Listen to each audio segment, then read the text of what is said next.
I'm about to introduce author Nina Laurin, and we're going to be talking about her brand new book coming out this week called What My Sister Knew.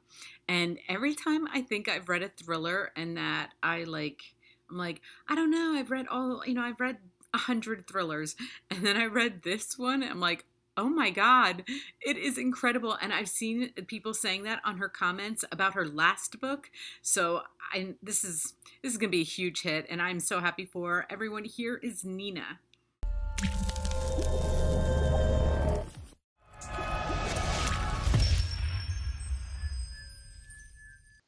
Hi, everyone. I am so excited because I'm speaking with author Nina Laurin, and we are talking for the first time, and we're talking about her second book that is coming out this week, What My Sister Knew. Oh my God, guys. I always think that I read so many thrillers. This is the thriller to beat all of them. I love this book so much, Nina. I can't tell you. Thank you very much for having me. Thank you.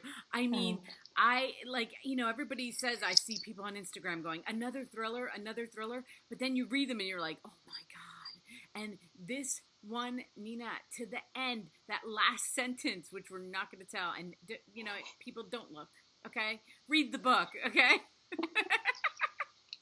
Because you had me, okay? Oh my God. It was crazy. I love your writing style. And I did not read Girl Last Seen, but I'm going to, because I went back on your Amazon comments and everybody was just like, it was like at the best reviews, and people were like, oh my God. And I'm like, I have to read it, especially now that I've read this one. But so I'm going to let you tell us what you can about it, because I don't even know where to start. Well, thank you very much for the kind words. It's always like writers love to hear that stuff. And yes, there's a lot of thrillers out there, but I think it's a genre of which you can never get tired, Nope. because there's always something new. Even like an old theme, an old subject, there's always something new, and two people would not write the same premise Right. the same way. Yes. But my book is about siblings. Well, they're twins, non-identical twins, a boy and a girl.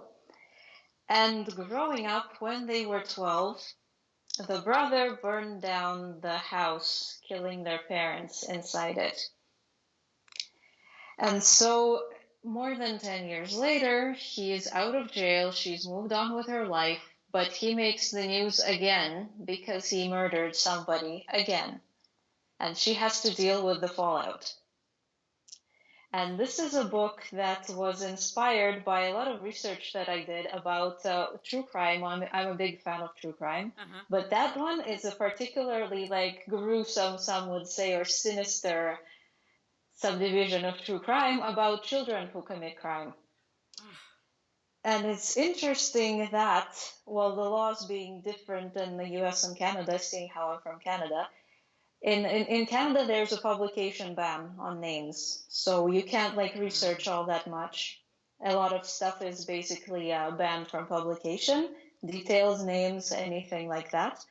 So I read more about the American cases. Interesting. And yeah, there's a lot of really messed up young people doing really messed up things. I know, like, young people already, like, even my generation, we don't have the best reputation, but seriously, when you read it, like, they outdo, like, the worst of your imagination. Real life people will always outdo it. Yeah. And, I don't know if you've ever heard of this case. It was a United States case back in the day, the Menendez brothers. Okay. And it kind of like, because they were in LA and they were like very rich and everybody thought their life was perfect, and and then they killed their parents and they're both in jail, and they're still in jail. But it kind of had that feel to it to me, because it's a sibling thing, but they're not twins. But what I love the most about your writing specifically, okay, was that, first of all, at the end of every chapter, you shocked me, okay? Like, there was always this last sentence that I was like, like, I don't know. It's hard to explain because I want everybody to read it. But every chapter, I was going to even, like, I started writing them down. And then I was like, no, it gives away too much and I don't want to. So I was just trying to find one that didn't give anything away. But it's like, and then the chapters are short. And I love for a thriller, I love short chapters with an ending like that, and then you're like, I gotta read another one. I gotta read, like, because you make a reader not want to get up, okay, and you achieve that. Well, thank you. That's Thank you. you know Well, it's always nice to hear that, but mostly I have my editor to thank for that because well I studied creative writing in university and it's dominated by literary fiction and I haven't had a tendency to ramble and go off on mm, tangents. And my editor, she just curbs those tendencies without mercy. And she's like, this needs to be snappy. This needs to end on a cliffhanger. This needs to be shorter. And she like, in my first book, there was a lot of like restructuring, not even so much rewriting as restructuring. mm-hmm. She would like cut my super long chapters into two or three. And she would tell me where like the tension is lagging. And it's really hard. It's really hard to find well, writers, before we get to the editor phase, we have beta readers and stuff. Yeah, And it's really hard to find someone who can do that. That's why a really good editor is absolutely crucial to anybody's process. yeah, So I thank you, Alex. I truly believe that. I think they're totally not talked about enough, because it's all in the editing, to make it that like tight, and your novel is tight, and that's what I like to call it, tight. It's like not a word is spared, and like so when you're reading it, like don't skip sentences. Because you aren't rambling. I mean, it is really, really tight. And every time I turned, and I'm on my Kindle, everybody, and every time I turned a page on it and I saw it was the end, I was like, okay, I'm going to get up and get some coffee. And then I'm like, okay, wait, I got to. Wait, I got to figure out why she said that. Why did she just say that? But I want to show everybody, and I know this isn't really good, but look at that cover. I'm going to try to. Let's see, this way. There we go. And I know it's backwards and it's everything, but I mean the color. I cannot wait to see this cover. Like, because look at that. The colors are just so beautiful. And you get you have to read it. You get more out of it from reading it, but you get the picture of her, but it's blurred out. And I just think they did a tremendous job with this. I really do. I think everybody is going to go crazy on Instagram with this cover. So, well, thanks to my cover designer for that too. Yeah. I work with a lot of really great people. I owe them everything, I guess. And this joke about that people who work in bookstores, they always tell that customer who comes in and they don't know what they want, but they ask for the blue book.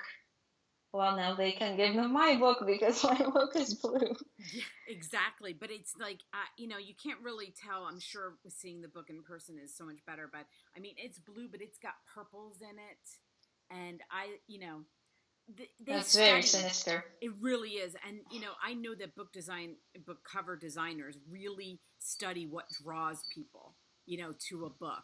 And they put a lot of effort into this, and so I always like to give them a lot of. When I see a cover like this, I'm like, "Wow, that is crazy." Because in the beginning, which I don't think this is a spoiler, the book starts off in the beginning with her getting in a car accident, and that's all I'm gonna say. But it was. I don't like to talk about it too much, but anyway, she gets it. So it reminded me of because she was in the woods and but anyway, so. That scene, it actually, it's sometimes you can pinpoint exactly when an idea comes to you. This idea, it's old. I've had it for a while. It's been through several different versions, but finally I got to write it as my second book, and I was really happy about that because it's been percolating for a very long time.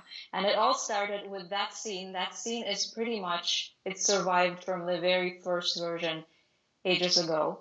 And it was this car crash. She sees this figure and she swerves off the road, and then this whole situation just comes unraveling and it just goes from bad to worse and worse and worse and worse.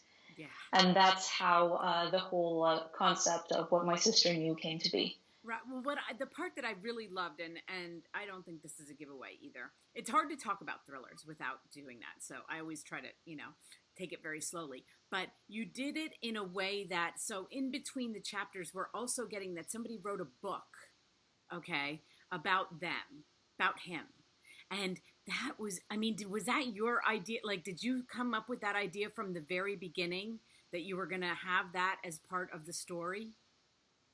Actually, no, that came as I was drafting this version. And I just, well, I mean, the fact that it's all a part of a true crime book. Yeah. It becomes the story of the twins and the brother who set the fire. It becomes a true crime book.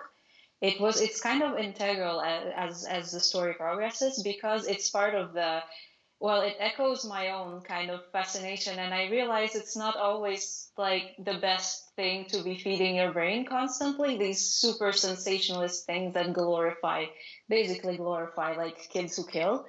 Yeah. And I just thought it was a really interesting aspect to explore how people why people find these things so interesting. And there's this writer, who basically made his name on this family tragedy. Yeah. And it affected her, and it affected, well, the main character, Andrea, and it affected the brother, and it affected their lives many, many years after. Right. And well, the best thing that you did with that was like give us in background information. You use that the book as part of like filling in. So it was like I was like, oh my God, she's so brilliant because she's giving us in the form of this book like background, and you time hop, but it's so it added to the like suspense, the time hopping. I felt like, because you're reading the book pages and then you're reading like 15 years before and then present, and you're like, I couldn't figure out which part I wanted. Like every time it jumped, I'm like, okay, no, I want to read more. Okay, yeah, I want to read more about this. So, Well, and thank that's you. hard to do. Thank That's you. hard to do for as a reader, to get us as a reader to be that attached to those time periods. But I just thought you did it.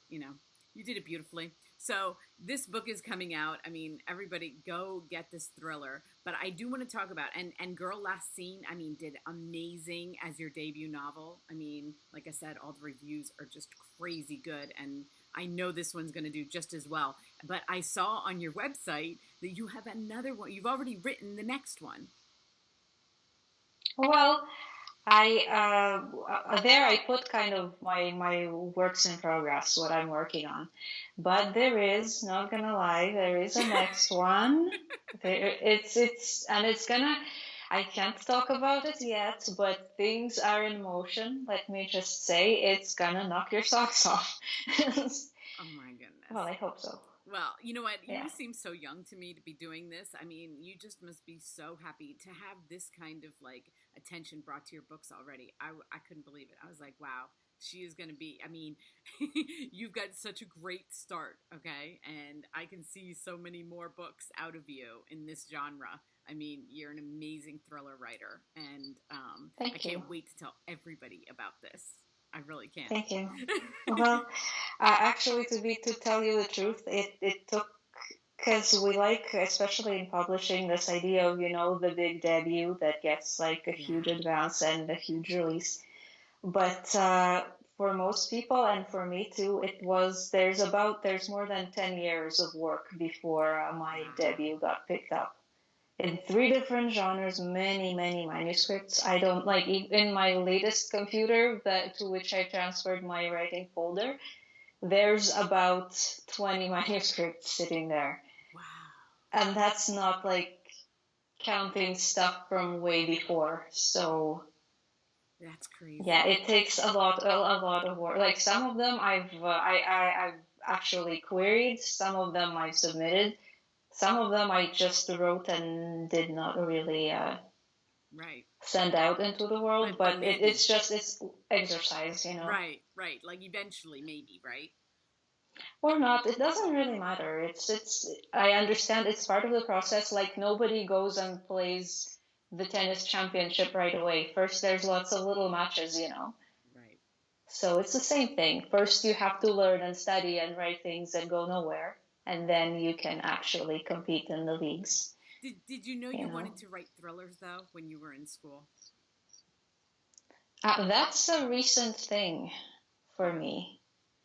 It's because I used to write in I used to write in speculative fiction. I tried writing young adult. I wrote a little romance, but suspense, I kind of didn't think I was equipped or qualified to do that because until a few years ago, it was mostly procedural stuff. It was with starring detectives, starring police with lots of details, or lawyers, or court drama, and all that. It takes a lot of research, but I still like, no matter how much you research, it's really hard to get a feel, like a real feel for what it's like. And a lot of people, the big names who wrote it, they did have backgrounds in police and law enforcement as detectives or as lawyers. Of course, it's easier for them. And I thought that's the only people who can really write good suspense. But then Gillian Flynn happened, and I read in 2012, I think, I read Sharp Objects, which blew me away. And not only that, I realized here's a thriller, and it's starring not only this totally regular person, but a regular person who is severely, severely flawed. And I love flawed people. I love the darker side of human nature. I love to write about them, and I'm like, hey, maybe I should give this a shot. And so I did. Well, I'm glad I did. I'm Turned really out I happy you have a did. knack for it. That's right. I know your fans are really happy you did too. So, so everybody, the book is out this week. I'm going to have all of her links listed below here. Go to her website. She's got an awesome website. And the Amazon link, all you got to do is press on it. It takes you right to the book and you can buy it. And and all her social media will be underneath here, so you can find her. And I just want to wish you a really happy release week. I hope you have a lot of fun, and you should be so proud of this book. Thank you very much. Yeah, thank you for talking with me. Have a great evening. You too. My Bye bye. pleasure.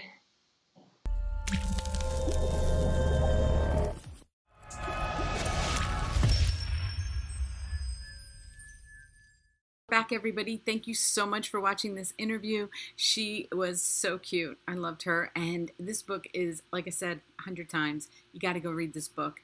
She was up in Montreal and we had a little bit of internet issues, but we worked it out. And I'm so happy because otherwise we wouldn't have been able to do this. And I will have all of Nina's links listed underneath here. This is her second book, okay? And it is amazing. I'm going to go back and read the first one. And so thank you, everyone.